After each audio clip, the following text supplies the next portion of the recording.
Look, at the end of the day, and this is the first time I've actually answered a single question about what's happened in South Africa over the last couple of weeks. So at the end of the day, as a past player and a past captain, I must admit I was quite shocked to see what actually took place out on the field. The pleasing thing for me is that the guys now, it seems like this whole issue is starting to come to an end. We hear this morning that now David Warner's also accepted his sanctions that Cricket Australia have placed on him, so that means all three of the guys have accepted the sanctions before them, so Bancroft 9 months and obviously Smith and Warner 12 months each. So it seems like it is starting to come to an end.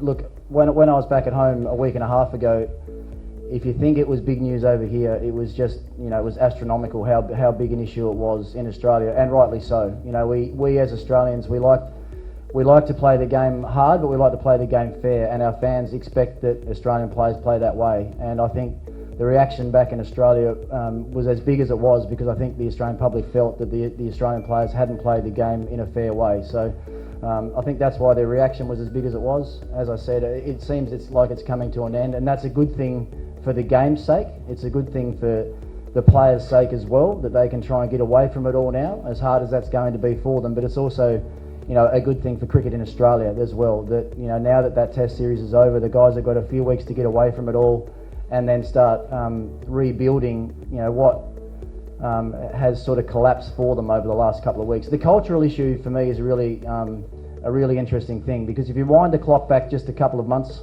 when Australia won the Ashes like they did, there was no talk about cultural problems or issues whatsoever. So I think a lot of the time these cultural things can be blown out of proportion. They can be spoken about a lot when the reality inside the dressing room is completely different than what is actually spoken about all the time. And I honestly feel on this occasion that the cultural stuff that's been spoken about has probably been blown out of proportion to a certain degree.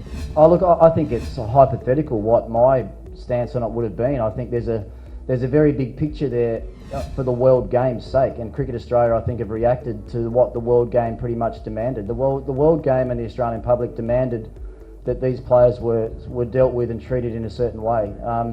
Now it would appear that 12 months bans, that would appear to be a very severe ban. If you think back to what the ICC sanction was, the ICC sanction was for one game only on Steve Smith and nothing for the other two. So you can understand that 9 months for Bancroft and 12 months for the other guys it's a vast gap or a vast difference between what the ICC deemed fair. So look, I'm not going to comment on what I would have done because I wasn't there, I wasn't part of it, I didn't see it. I know as much of what you guys know, so I think it'd be unfair for me to comment on that.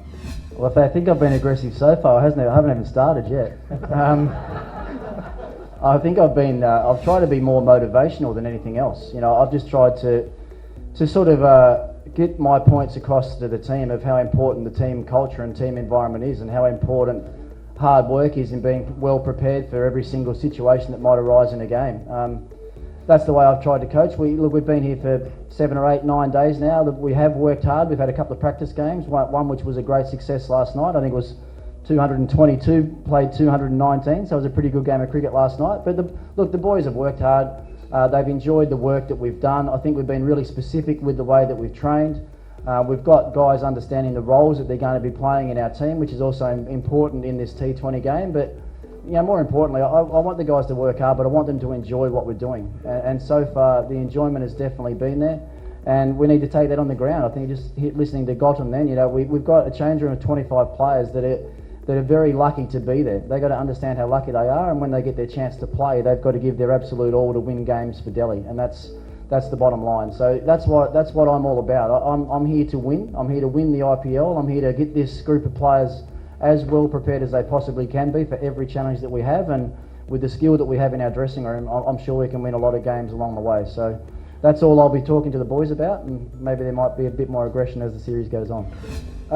What I can tell you about Sandeep is he's a very skillful young cricketer. He's a very skillful leg spin bowler. He's got an incredible attitude. He wants to bowl all day, every day. In fact, we've had to, certain training sessions, have to tell him to stop bowling because he's just bowling too much and getting himself a little bit tired. But look, he at the auction, we talked about him. We felt that to get the right overseas spinner in our squad would be great backup for someone like if Mishra happened to go down. It gives us a great option as well with a highly skilled young leg spinner. And right now he's not the finished product. He's still a work in progress. But we're all excited to have him around. What are the chances of him playing? I'd say he's got a good chance of playing at some stage through the IPL, and I think it's really important that he understands that as well, so he continues to be really energetic and upbeat about the way he trains and prepares. And if he keeps doing what he's doing, he's bowled well in the practice games that we've had, so look, he's a good chance of playing at some stage, and I've really enjoyed working with him so far. I think that's our natural instincts. Our natural instincts are to get ourselves into a fight and then hopefully win it. I mean, when I say a fight, it's the battle on the field, right? We were both batsmen. We wanted to win the contests against the bowler and against the opposition. And I actually love seeing that come out in players. It means that they are very, very competitive, and they'll do what they have to do to win games. So I think we'll balance ourselves out really well. Whether we played much against each other, whether we didn't play much against other, it's the attitude that we now bestow upon the others that's going to be really important. So look, there'll be a lot talked about us playing aggressive cricket just because I'm the coach. It's already been spoken about now. We haven't even spoken about playing aggressive cricket around this team. We've spoken about playing like high intensity, high energy type cricket with a never say die attitude that's hopefully going to get us across the line. So look, don't worry about the aggressive stuff. We'll have very well skilled players that will identify situations, play situations well, and hopefully win games. And I'm really excited to have the chance to work with Gotham, with the squad that we've got. I think we'll form a terrific leadership group together, and hopefully the wins will follow.